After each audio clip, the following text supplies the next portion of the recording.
Hi guys. I just wanted to go through a few general coaching tips. Now, I realize that some of you this might be your first year of training, others might be your 10th year.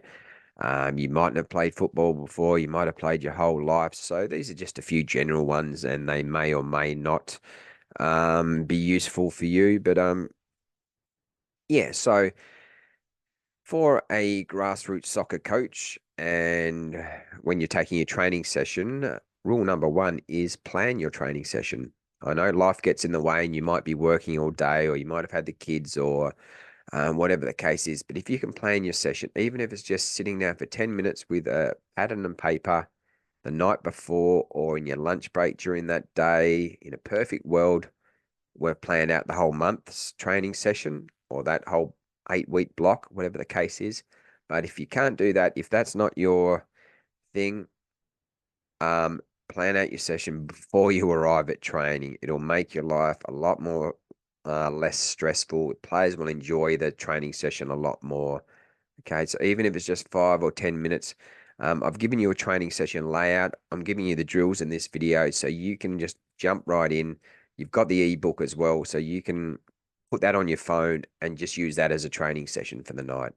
All right, but make sure that you spend 5 or 10 minutes reviewing that, planning it in your head, thinking what you need to bring. If you need to do anything special, bring your bibs and everything like that. So just spend 10 minutes planning your actual drill the night before or that day. Like I said, some coaches plan their whole month, their whole block of training, things like that. But at a grassroots level, when you're a volunteer coach, I realize that's very unrealistic.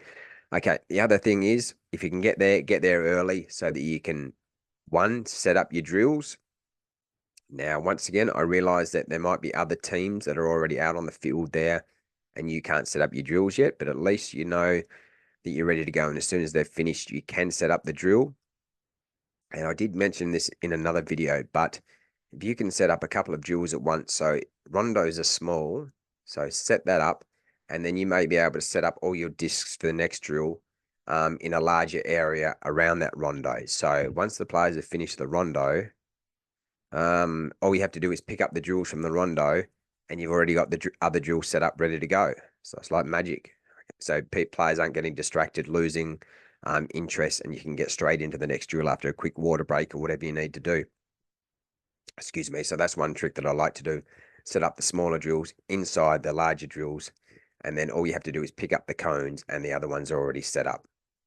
All right. So, and like I said, I realize it might not be possible to get there early, but what I like to do is I just find that the session's a lot better if I can get there half an hour early, have a little talk to the other coaches as the players arrive, say hello, ask them how their week's been going. Ask them about life outside of football. You find out, next thing you know, it's the end of the season. You haven't even spoken to your players. You don't know if they've got brothers or sisters or what they do for a job or whatever the case is. So have a little chin wag with your players as they turn up.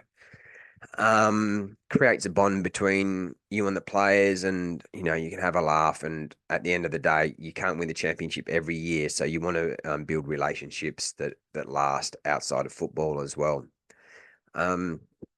Excuse me. The other thing is, do things outside of football sometimes as well. That creates a bond for the team, whether that's pre-season, if you can do some things. If the weather's absolute rubbish and you can't train, always have a couple of things planned out. So whether that's rock climbing, or it might just be going out for tea together, might be going to do the cube, which is a game that you can make your own up, and it's something totally different. Okay, excuse me for a sec. So yeah, do things outside of football. It's always it creates a bond for the team. And another thing that I've got at training, don't over-explain a drill. Okay, if they're doing the drill for the first time, give them the basics, give them the structure, the outline, and then get into it.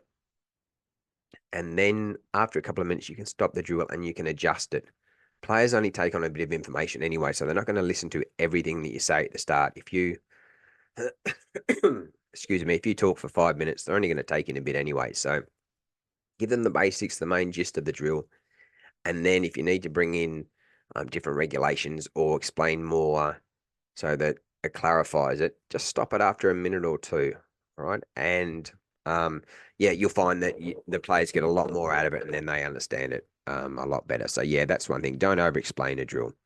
All right, that's just some general things that I wanted to say. And yeah, that's it for now. So happy coaching and see you on the next video. Bye guys.